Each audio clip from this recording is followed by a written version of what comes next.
So today I was driving down the mountain and I was thinking about the situation I have where I've been feeling a lot of fear, usually in the middle of the night between 2 and 3 in the morning, to the point where I'm almost scared to walk by my walk-in closet. This walk-in closet I've cleaned out many times. It's a very, it's in my house. I'm a very comfortable with my life type person.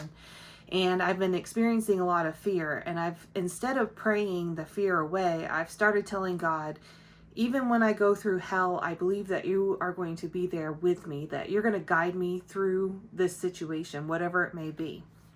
Well, today I was driving down a mountain and I had this beautiful, clear thought. And it was the Psalms 23. And the Lord is my shepherd, I shall not want. And the verse that came to me was, yea, though I walk through the valley of the shadow of death. And to me, the valley of the shadow of death is the worst place you possibly can be. You're in the pits of despair. You don't have hope swirling around you. You're not high on the mountain peak. You don't have a lot of sunlight. This place is cold and dark and very scary. And the very next words out of the psalmist's mouth was, I will fear no evil. For thy rod and thy staff, they comfort me.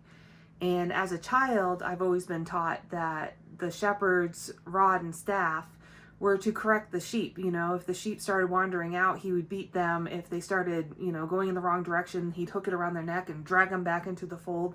And the shepherd didn't always appear loving to me. And as I'm driving down the mountain, I'm thinking, what if this isn't a negative thing? What if we're not sinning and therefore we're in the valley of the shadow of death? What if we're going through life and we can't see all the things that surround us? What if when we are in the valley of the shadow of death, it's not because we've sinned, but it's because we trusted God? What if the shepherd is going through this valley of the shadow of death not like the corrective father who's always mad at his children? What if he's going through the valley of the shadow of death like a dual wielding paladin, or like Gandalf? When Gandalf beat the Balrog, he had his staff, so here Jesus is with a rod and a staff. Here we are probably in front of him, and he's warding off Satan coming to get us.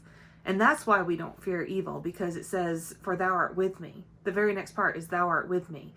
So I think going through the valley of the shadow of death is not always a bad thing, and it just proves that once again God is forever loving and kind, and he is always with us.